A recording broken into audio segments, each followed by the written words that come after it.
La semana pasada estábamos hablando de que el Salmo 119, de los versículos 9 al 16, habla de lavarse los pies, basado en la historia de Jesús, hablando con los discípulos, que les dijo que les iba a lavar los pies, y ellos dijeron, no, no, no.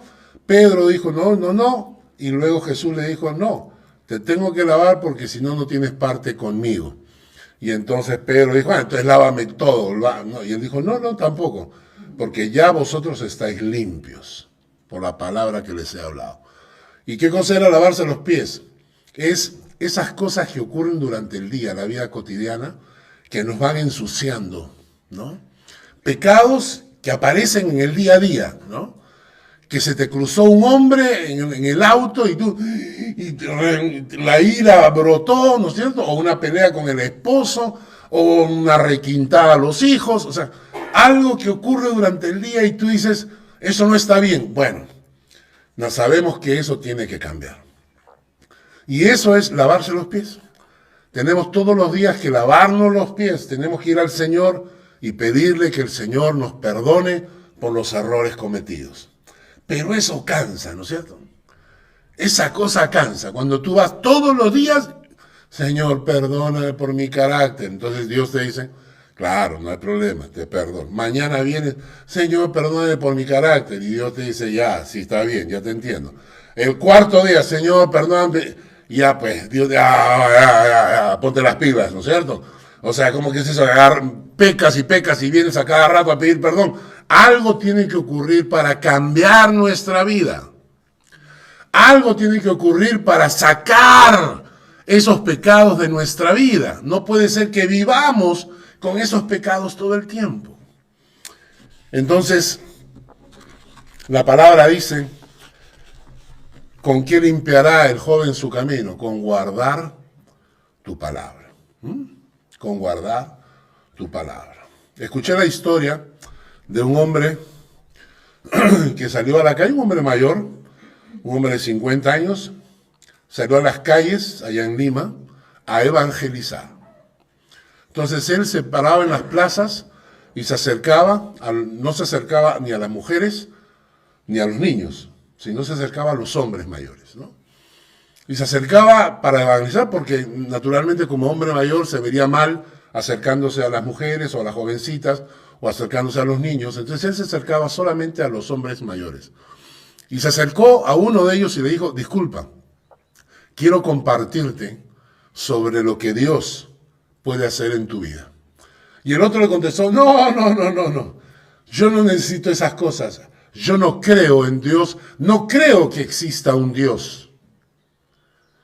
Y este hombre le contestó y le dice, quiero contarte mi testimonio. Yo estaba casado. Era un mujeriego. Me acostaba con cualquier mujer que pudiera, pensando que mi esposa no se daría cuenta nunca. Saliendo con mis amigos, llegaba borracho todos los fines de semana. Borracho, les pegaba a mis hijos. Llegué a pegarle a mi esposa, ¿no es cierto? Y luego me tiraba ahí a dormir, vomitaba en el dormitorio. Al día siguiente, mis hijos, mi esposa tenían que ayudarme a limpiar porque había hecho ¿no? En mi trabajo me habían ya llamado la atención varias veces por llegar en las mañanas con olor a licor. Me peleé con mi jefe, me botó del trabajo. Perdí el trabajo, no tenía que llevarles de comer a mis hijos. Mis hijos lloraban porque no tenían que comer. Ese era yo. Entonces mi esposa un día llegó y me dijo, me voy de la casa con mis hijos. No soportamos más ni tu presencia, ni tu carácter, ni tus vicios, ni nada. Y se fueron y me dejaron solo. Y en medio de eso, sin plata, sin esposa, sin hijos, sin nada, salí a la calle, porque no tenía ni para comprarme una cerveza, salí a la calle y llegué a un parque. Y en ese parque se me acercó una persona como yo me he acercado a ti. Y me habló acerca de Jesús y de lo que Jesús era capaz de hacer en mi vida. Y yo, por primera vez en mi vida, me arrepentí de todo lo que había hecho. Y ahí en el parque me arrodillé y le entregué mi vida al Señor. Y el Señor entró en mi corazón. Y el Señor comenzó a limpiar mi alma. Y el Señor me transformó. Recuperé a mi esposa, recuperé a mis hijos, conseguí un nuevo trabajo. Hoy sirvo en la iglesia. El Señor me ha limpiado y me ha transformado el corazón y me ha transformado mi carácter. Ya no llego borracho a la casa, ya no llego a golpearle a mis hijos, ahora llego y los abrazo y mis hijos vienen y me abrazan. Ahora llego contento para abrazar a mi esposa que me espera contenta para que yo llegue a la casa. Y entonces le dice, si eso no lo hizo Dios, ¿quién lo hizo? Y cuando escuché esa historia dije, impresionante lo que la palabra de Dios puede hacer en el alma. ¿Saben ustedes la cantidad de divorcios que hay por la maldad en el corazón de los hombres? Por el egoísmo. El otro día escuché un programa de televisión y una chica decía, yo soy una rata, decía la chica. Yo soy una rata. Parece que ese término rata en España significa tacaño, miserable o algo así. Y ella dijo, yo soy una rata. Yo si voy a comer a algún lado, jamás invito a nadie. Pero eso sí, en mí me gasto todo lo que yo quiera. Y yo sentí ahí la esencia del egoísmo, ¿no? La esencia del egoísmo. Yo no doy nada para nadie. Todo es para mí. ¿Tú sabes cuántas familias se destruyen por ese egoísmo? ¿Saben ese principio que sale por la calle que te dice, busca tu felicidad? Tú tienes que ser feliz. Encuéntrate a ti mismo. ¿Qué te importan tus hijos? ¿Qué te importa tu marido? Encuéntrate a ti misma, sé feliz. Y destruyen familias y destruyen matrimonios. Y cuando esa gente quiere decir, uy, caramba, ya la embarré, ya malogré todo, la pregunta es, ¿quién te puede transformar? ¿Quién puede transformar tu carácter, tu corazón? Para que con el tiempo puedas decir, en mi casa, mi familia me quiere. Y la palabra dice, el único que te puede transformar es Jesucristo. El único que tiene el poder. Y la palabra dice, ¿con qué limpiará el joven su camino? ¿Con qué?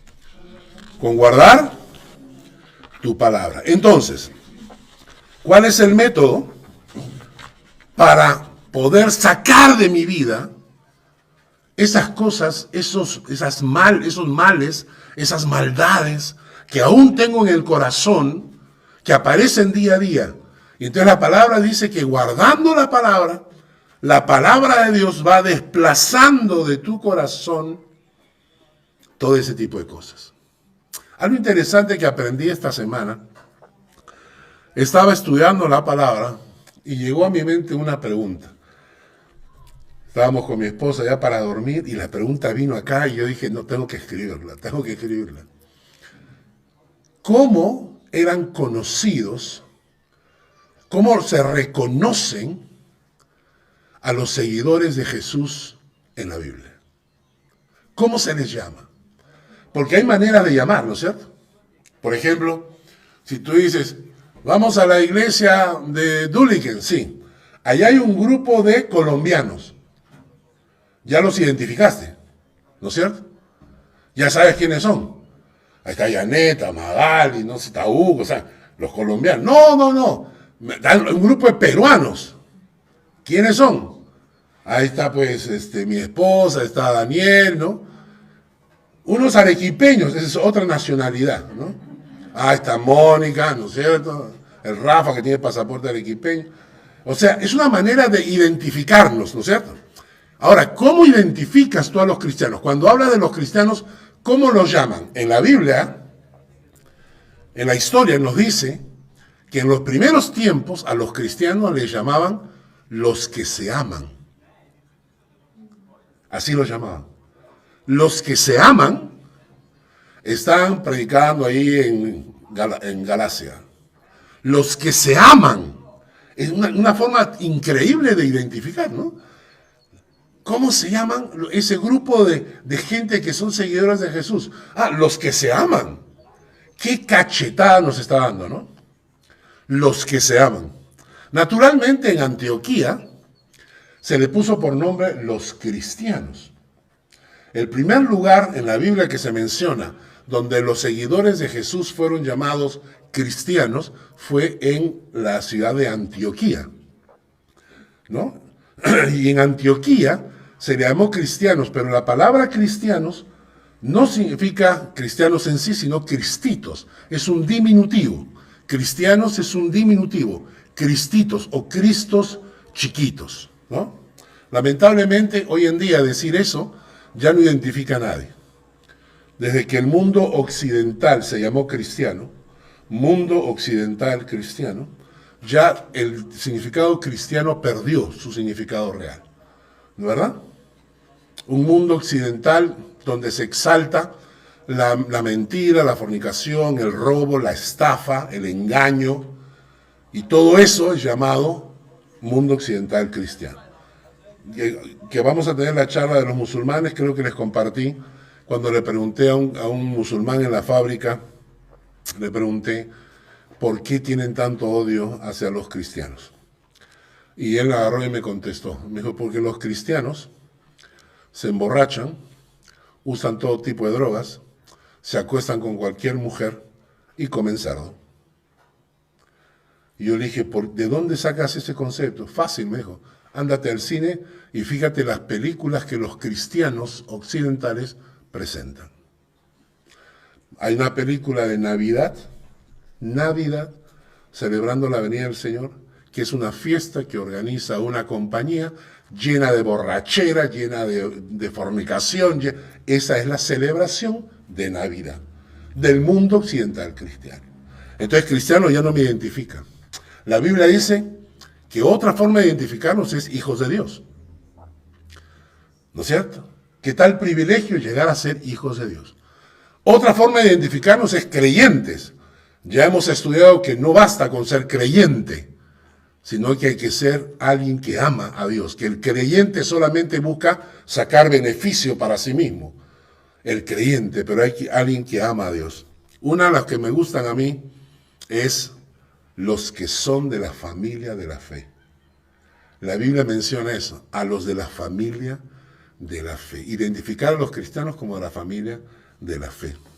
Linaje de los benditos de Jehová. Linaje de los benditos de Jehová. Pero hay otro título descriptivo que usa la Biblia para los cristianos. Quiero que me acompañen a Juan 17:6. Juan 17:6.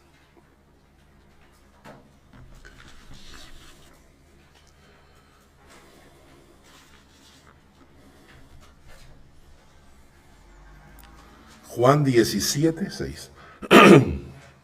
Está hablando Jesús y dice, he manifestado tu nombre a los hombres que del mundo me diste. Noten esa frase.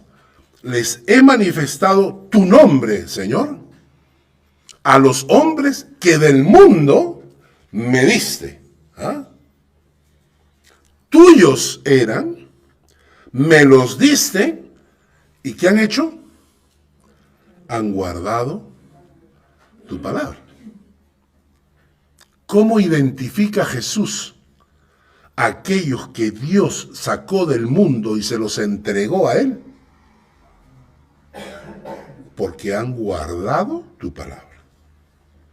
Juan 8:51.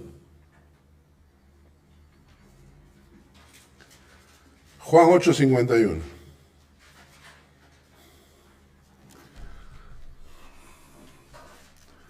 De cierto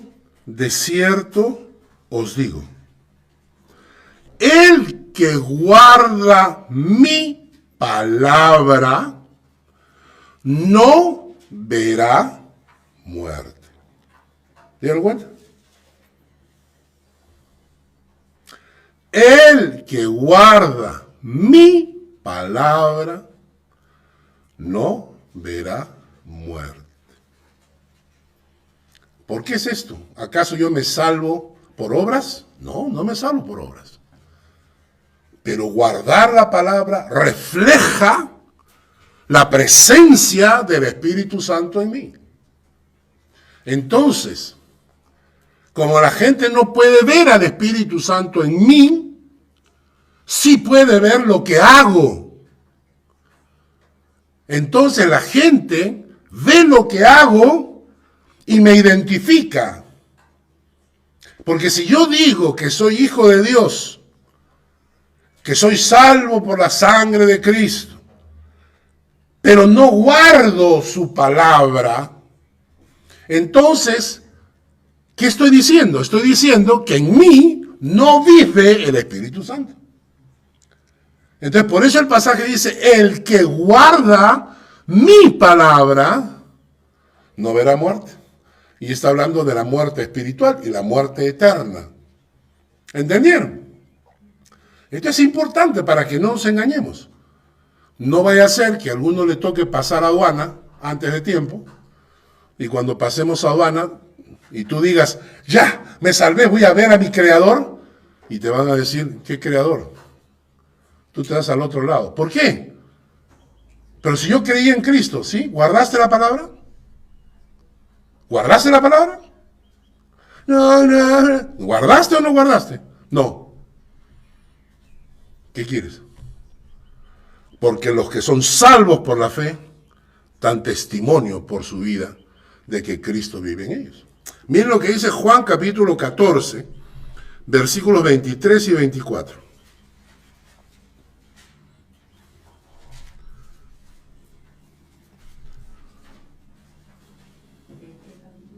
Juan capítulo 14, versículos 23 al 24.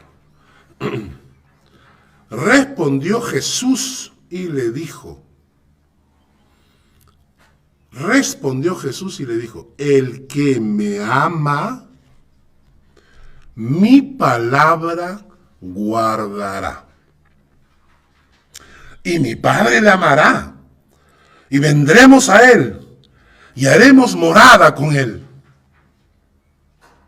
El que no me ama, no guarda mis palabras. Y la palabra que habéis oído no es mía, sino del Padre que me envió. Entonces, el que me ama, mi palabra guardará. El que no me ama, ¿qué hace? No guarda mi palabra. Y miren lo interesante de Apocalipsis capítulo 22.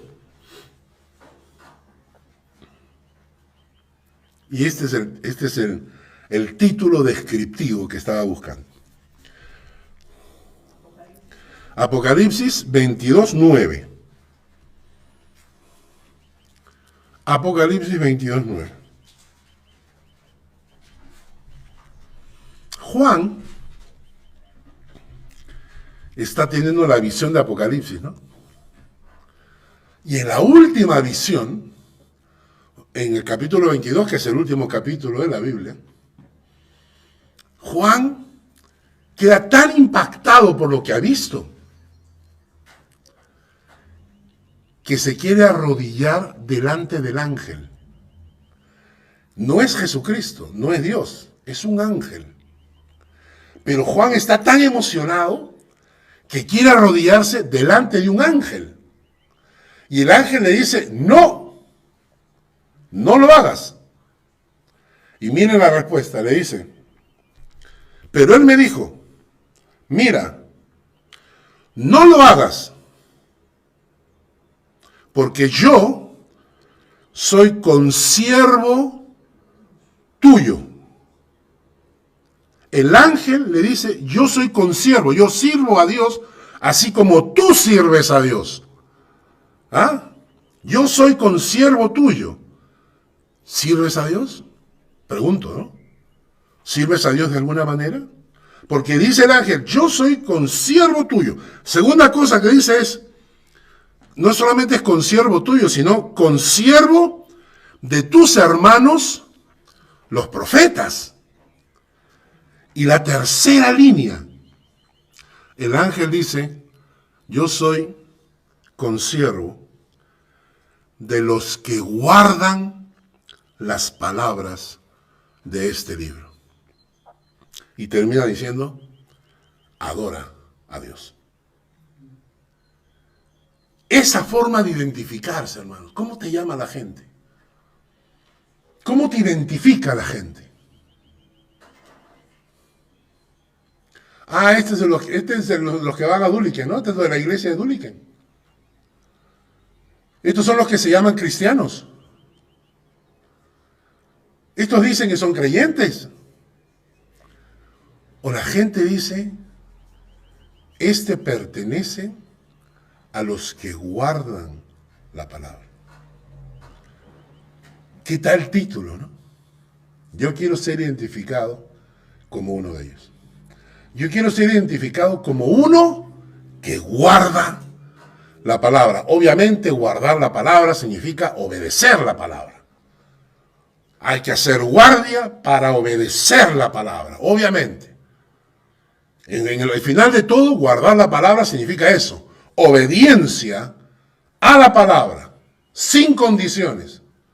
No una obediencia selectiva manipuladora, sino obediencia real a la palabra. Eso es guardar la palabra. ¿Cómo hacemos eso? ¿Cómo logramos que el Espíritu Santo produzca en nosotros ese guardar la palabra?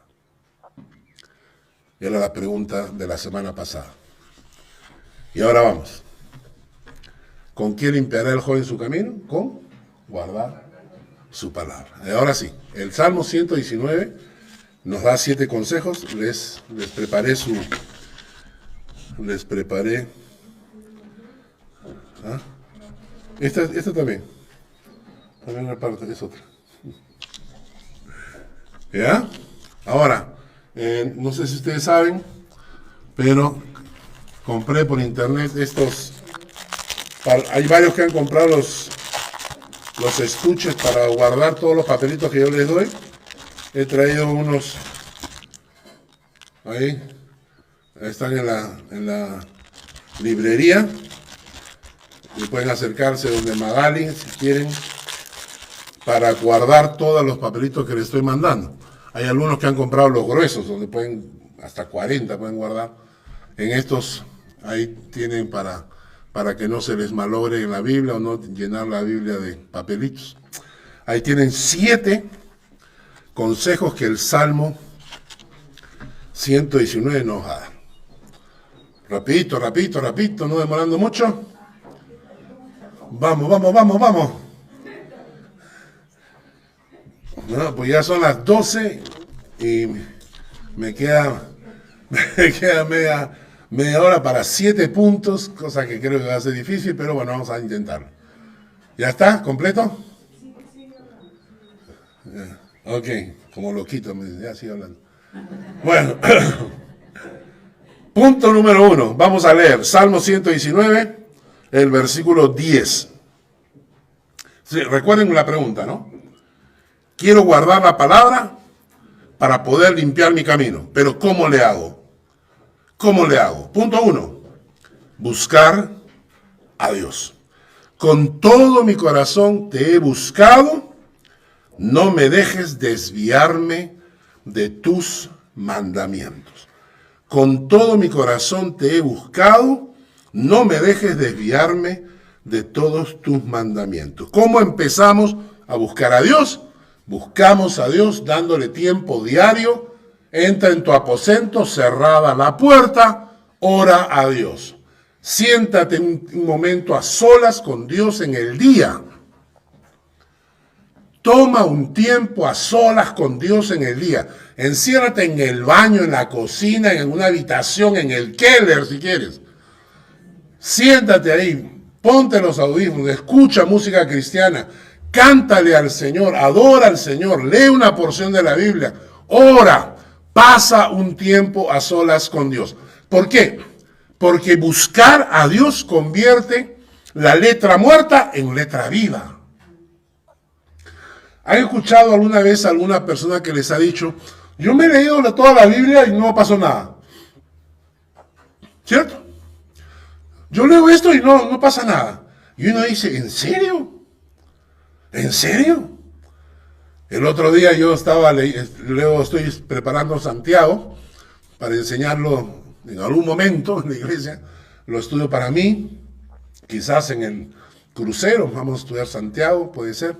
Estoy en duda entre camino a través del Antiguo Testamento o camino a través del Nuevo Testamento.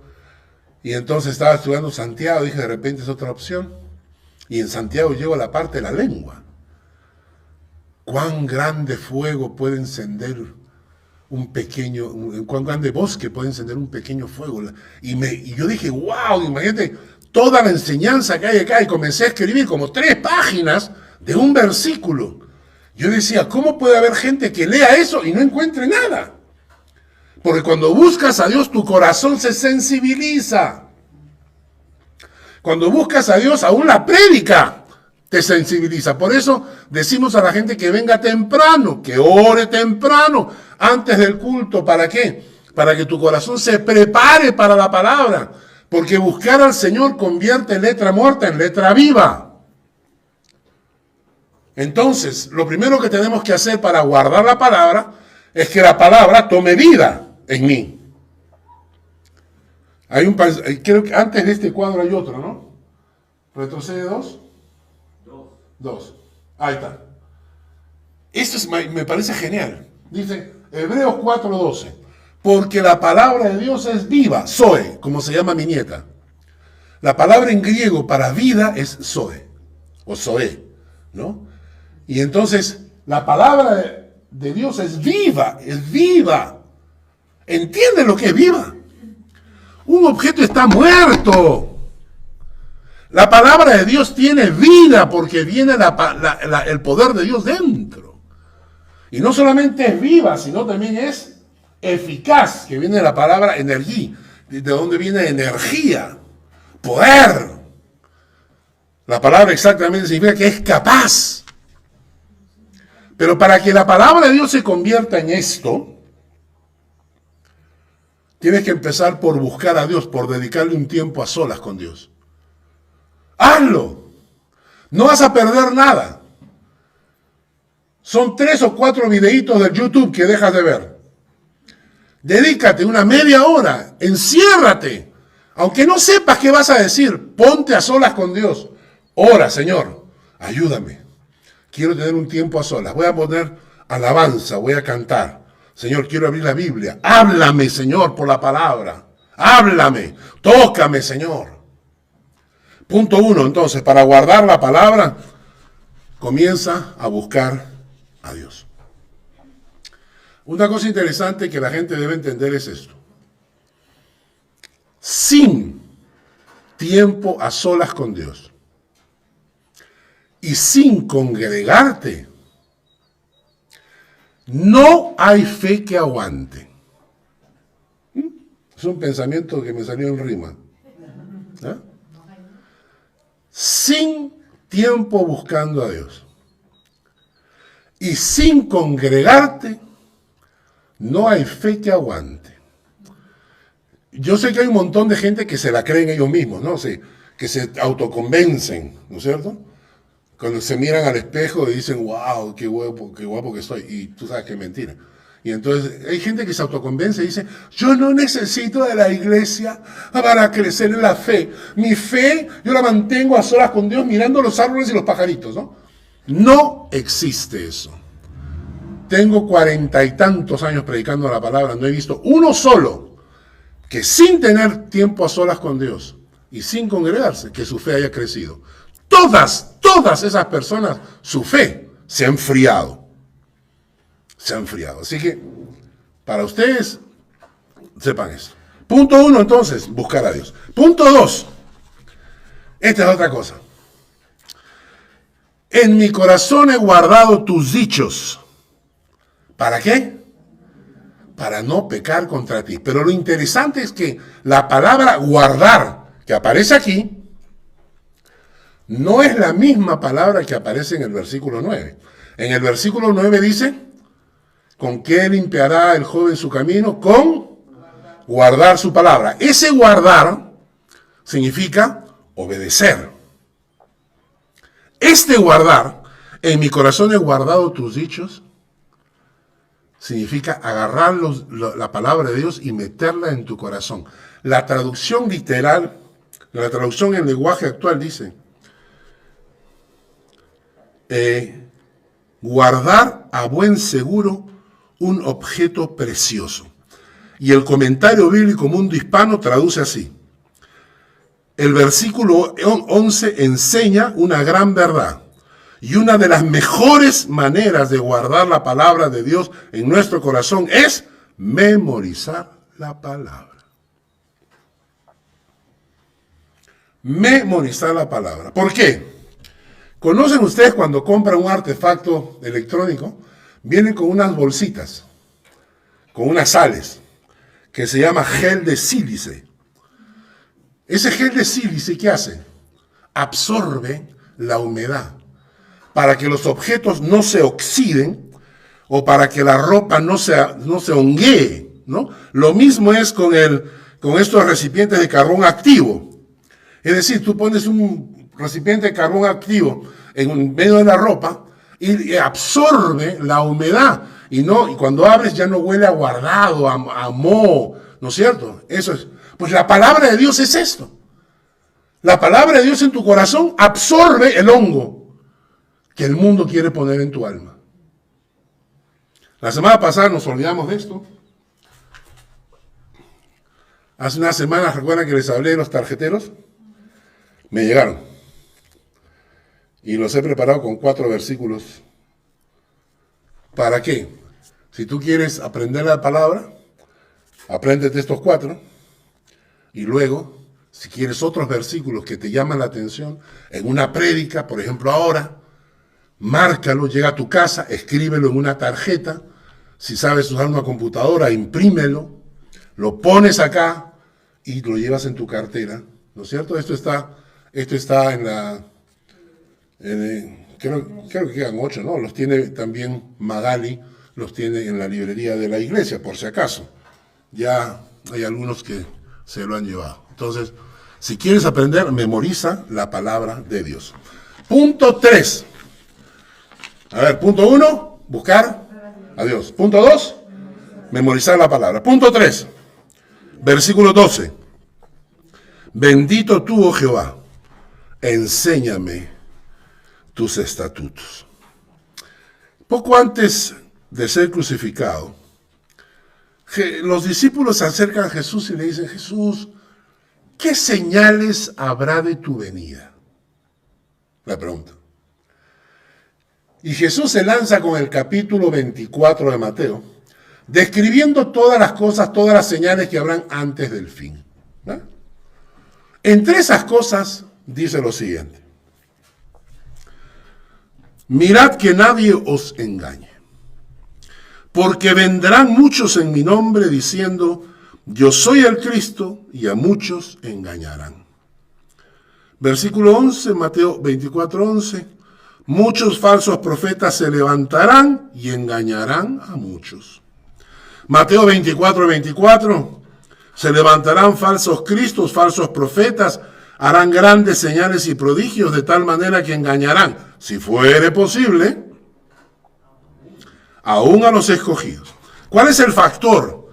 El gran recurso que utiliza el diablo para engañar, si fuere posible, aún a los escogidos. La ignorancia de la Escritura. O sea, ¿cuál es la herramienta? ¿Cómo puedo engañar a esta gente que asiste a la iglesia, que escucha el mensaje? Ya sé, voy a buscarme a los ignorantes de la Biblia. ¿Por qué razón? Porque muchos creyentes sostienen su fe con una prédica dominical de 45 minutos. En algunas iglesias menos, en la nueva moda. La nueva moda son iglesias donde predican de 20 a 25 minutos para no cansar al auditorio, dice. Para no cansar al auditorio. ¿Ah? ¿Ustedes están cansados? Bueno, les cuento que vamos hace 35 minutos que estamos predicando. Pero en esas iglesias, no hay que, los cargas, son 25 minutos de demasiado, ¿no? Entonces, hay gente que sostiene su fe con una prédica de 45 minutos a la semana. ¿Dejarías que un ingeniero te construya tu casa cuando le preguntas cuáles son tus estudios? Y él te contesta, fui a la universidad 45 minutos cada domingo. Tenía que operar un doctor. Oye, ¿sacaste tu título de doctor? Sí. ¿Cómo? Estudié en la universidad 45 minutos cada domingo. ¿Saben qué pasa, hermano? Permítame decirles algo muy duro. Aquellas personas que solo se alimentan con una prédica de domingo son los primeros candidatos por el diablo para ser engañados. La vida cristiana debería ser por lo menos, congregarme, porque al congregarme no solamente vengo a escuchar la prédica, vengo a participar de la alabanza, vengo a tener coinonía con los hermanos, vengo a traerle al Señor mis ofrendas. O sea, el culto tiene todas estas partes, está bien. Pero luego debería participar por lo menos de un estudio bíblico a la semana. Por lo menos participar activamente de un estudio bíblico a la semana. Y tercero, todos los días debo leer mi Biblia. Entonces, con estos tres, ahí como que la vamos baldeando. Es lo mínimo. Entonces, punto 1, buscar a Dios. Punto 2,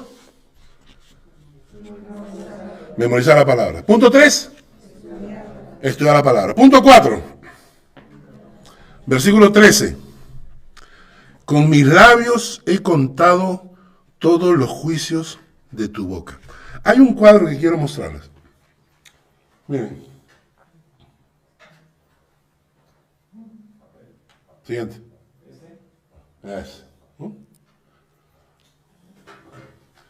La pirámide del aprendizaje. 10% de lo que leemos. 20% de lo que oímos. 30% de lo que vemos. 50% de lo que vemos y oímos a la vez. 70% de lo que decimos o repetimos, 90% de lo que hacemos. Y esto es interesante, porque cuando nosotros repetimos la palabra de Dios a otros, se nos graba, dice, un 70%. ¿Y saben cómo lo noto yo? Lo noto con una persona acá en la congregación, con la cual hemos estado conversando, y me ha repetido varias cosas de las prédicas pasadas que se han grabado en su mente y en su corazón, porque las repite cada domingo, traduciéndolas. Estoy hablando de Tania. Como Tania está traduciéndole a la novia de Alejandro, ¿no? A Maya, entonces ella lee la prédica, traduce la prédica, la repite la prédica, y eso se te graba. Cuando tú repites la prédica se te graba. ¿Cómo podríamos hacer eso? Fácil. Por ejemplo, Daniel, él está acá escuchando, pero a veces está en la escuela dominical, pero ahora está acá escuchando. Claudia no está. Muy bien. Entonces vamos en el auto, ponemos la prédica para que Claudia escuche. Cuando Claudia la escucha por primera vez, él la escucha por 2 veces. Y cuando le pregunta a Claudia, ¿qué aprendiste? Y en ese momento, cuando Janet le pregunta a Hugo, ¿qué parte de la prédica te llamó la atención? En ese momento, está reforzando en él la palabra. Está repitiendo. Por eso el texto nos dice, con mis labios he contado, con mis labios estoy repitiendo la enseñanza que hemos tenido hoy. Hagan eso, hermanos. Enséñenlo lo que aprendieron. Enséñenle a sus hijos. Compártanlo con sus amigos, con sus familiares, con sus vecinos. Hoy día aprendí esto en la iglesia. Y cada vez que tú estás haciendo eso, Estás haciendo que la palabra se guarde cada vez más en tu corazón. Punto 5. Versículo 14. Me he gozado en el camino de tus testimonios más que de toda riqueza. ¿Cuánto vale la palabra para ti? El mundo persigue lo material, pensando encontrar ahí la felicidad de sus vidas. ¿Cuántos matrimonios se han arruinado porque estás tan ocupado trabajando todo el tiempo, sábados inclusive, domingos inclusive, todo el tiempo estás trabajando y comienzas a perder el tiempo con tu familia, pierdes el tiempo con tu iglesia, vas perdiendo el tiempo, comienzas a valorar el dinero más que tu fe, que tu vida espiritual. Y esto, hermanos, esto es importante para nosotros porque Jesucristo dijo, la vida del hombre no consiste en la abundancia de los bienes que posee. Por favor, hagámosle caso. ¿Entienden? Cuando Jesús agarra y dice, la vida del hombre no consiste en la abundancia de los bienes que posee. ¿Qué tal si le hacemos caso a Jesús? ¿O nos los dijo para qué? Para engañarnos. Entonces, si la vida del hombre no consiste en la abundancia de los bienes que posee, no pongas tu corazón en la abundancia de los bienes. Pon tu corazón en lo que es eterno. ¿Y saben por qué? Porque el dinero compra solo lo barato. El dinero compra solo lo barato. Y cuando nos aferramos tanto al dinero y a los bienes materiales, podemos perder lo que realmente tiene valor. Todos sabemos que con el dinero compras una casa, pero no compras un hogar. No compras una familia. Con el dinero puedes comprar sexo, pero no vas a comprar amor. ¿No? Por eso el dinero compra lo barato, pero lo caro no se puede comprar. Y en cambio, ¿sabes lo que la palabra te da? Miren, Salmo 19, versículos 7 al 10. Salmos 19, versículos 7 al 10. Dice, la ley de Jehová es perfecta, que convierte el alma. ¿Conoces a alguien que crees que necesita conocer al Señor y conseguir para su vida eterna? ¿Conoces a alguien que necesite conversión? Mira, la ley de Jehová, la palabra de Jehová es perfecta. ¿Y qué hacen? Convierte el alma. Lo que la Biblia te ofrece es conversión. El testimonio de Jehová es fiel y te hace sabio. Hace sabio al sencillo. La palabra de Dios te hace sabio. Los mandamientos de Jehová son rectos y te alegran el corazón. El precepto de Jehová es puro y te alumbra los ojos. El temor de Jehová es limpio, permanece para siempre. Los juicios de verdad, los juicios de Jehová son verdad, todos justos. Y por eso el autor dice, deseables son más que el oro, y más que mucho oro afinado, dulce más que la miel y que la que destila del panal. Esta es la diferencia. Por eso el autor, cuando el autor entiende que la palabra de Dios, que el dinero no te da lo que necesitamos, y comprende que la palabra de Dios sí te da lo que necesitamos, especialmente a tu corazón. Es por eso que el autor dice, me he gozado en el camino de tus testimonios más que de toda riqueza. Así que si quieres guardar la palabra, comienza a valorar la palabra. No menosprecies la palabra. No menosprecies escuchar la palabra de Dios o estudiar la palabra de Dios. No menosprecies. Punto 6, vamos terminando. Versículo 15 de Salmo 119. En tus mandamientos meditaré, consideraré tus caminos. En tus mandamientos meditaré. ¿Qué significa eso? Cuando tomas una porción de la Biblia y rumias, como hace la vaca, agarras y la masticas, y la masticas, y la masticas. Y estás durante todo el día reflexionando. A veces hay muchas personas que entran a trabajar temprano. No tienen tiempo de un devocional antes de salir de casa. Pero sí tienes tiempo para unos 5 minutos para leer una porción de la Biblia. ¿No? O buscarte. Por ahí hay un montón en el internet de gente que te manda devocionales diarios, ¿no? Ya está, y lo escuchas.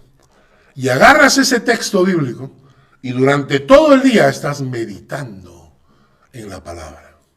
¿Tiene efectos meditar en la palabra aparte de guardar la palabra en tu corazón? Claro. Salmo 1. Bienaventurado el varón que no anduvo en consejo de malos, ni estuvo en camino de pecadores, ni en silla de escarnecedores se ha sentado, sino que en la ley de Jehová está su delicia, y en su ley medita de día y de noche, y será como un árbol plantado junto a las corrientes de aguas, que da su fruto en su tiempo y su hoja no cae, y todo lo que hace prosperará. ¿Crees en la palabra o no? En su ley medita de día y de noche. ¿Qué pasa con esa persona? Será como un árbol plantado junto a corrientes de aguas, que da su fruto en su tiempo. Su hoja no cae. Todo lo que hace prosperará.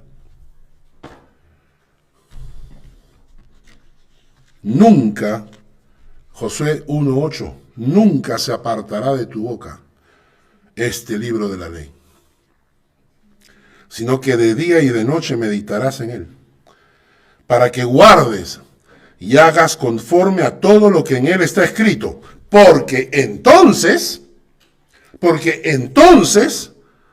harás prosperar tu camino y todo te saldrá bien. Hay un pasaje que no he puesto, pero me encantó. Ustedes saben que el pueblo de Israel no tenía reyes. Ellos tenían jueces elegidos por Dios, ¿no? Recién van a elegir reyes después, en la época de Samuel, ¿no? O sea, van a pasar primero como 400 años de jueces que Dios levantaba, profetas que Dios levantaba, hasta que el pueblo decidió copiar a las naciones y pedir rey. Igualito que las naciones paganas, Israel dijo, yo también queremos rey, ¿no? Copiando las costumbres paganas, ¿no? Entonces, hasta ese momento no había rey. Pero en la época de Moisés, antes de los jueces, Dios le dice, 400 años antes, le dice, cuando el pueblo pida rey, ¿qué rey? Nosotros no tenemos rey, tenemos profetas, tenemos jueces. Escúchame bien. Cuando el pueblo pida rey, dentro de 400 años, cuando el pueblo pida rey, harás que el rey pida una copia de esta ley y la tendrá a su lado en su cama y leerá en ella todos los días y meditará en ella para guardar la palabra, porque entonces le irá bien al pueblo. Qué increíble. Que el rey pida una copia de la palabra de Dios, pida una copia, que la tenga ahí en su mesa de noche, el rey, y que la lea todos los días, porque entonces gobernará de acuerdo al corazón de Dios. ¿Y tú? ¿Quieres ser madre de acuerdo al corazón de Dios? ¿Tú quieres ser padre de acuerdo al corazón de Dios? ¿Quieres ser un hijo de acuerdo al corazón de Dios? Empieza por meditar en la palabra.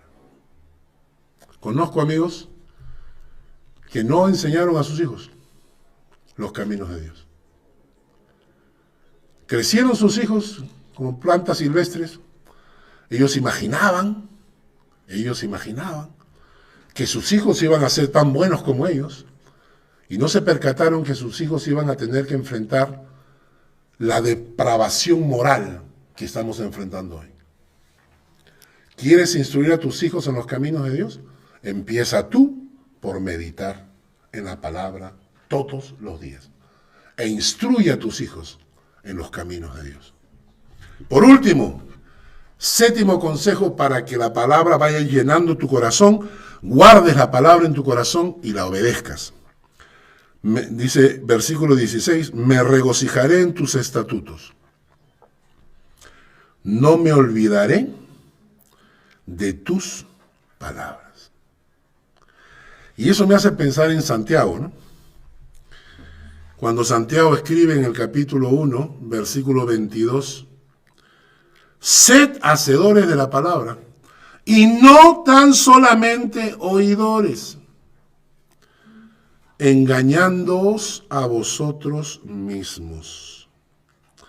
Si alguno es oidor de la palabra, pero no hacedor de ella, es semejante al hombre que considera su rostro en un espejo, luego se va y se olvida. Mas el que mira atentamente en la perfecta ley, la de la libertad, persevera en ella, no siendo oidor olvidadizo, sino hacedor de la obra, éste será bienaventurado en lo que hace. Los hacedores de la palabra son los bienaventurados. Los oidores olvidadizos,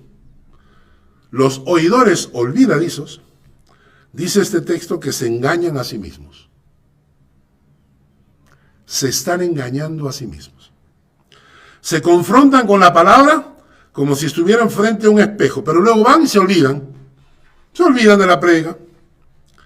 Y a estos se les llama oidores olvidadizos, pero miren, también se les dice en el versículo 26, si alguno se cree religioso entre vosotros y no refrena su lengua, sino que engaña su corazón, la religión del tal es vana. O sea, el oidor olvidadizo es una persona que tiene una religión hueca, una religión vacía, vana.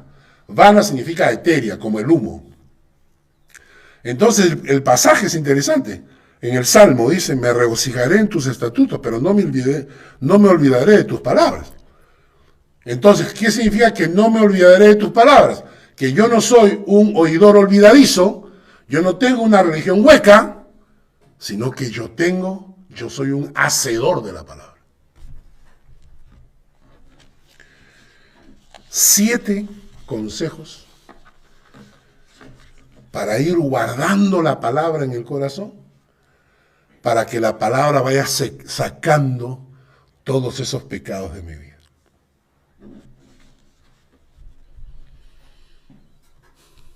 Amén. Señor, gracias por esta mañana. Gracias por la palabra que hemos escuchado. Te bendigo. Te doy gracias. Acompáñanos, Padre, para aplicar estos 7 consejos a nuestras vidas. Repasemos estos consejos, Señor, para que la palabra tuya vaya guardándose en nuestro corazón y en forma natural y automática vaya transformando nuestras vidas, llevándonos a la perfección que tú quieres que tengamos. Gracias por la palabra, en el nombre de Jesús. Amén. Aleluya.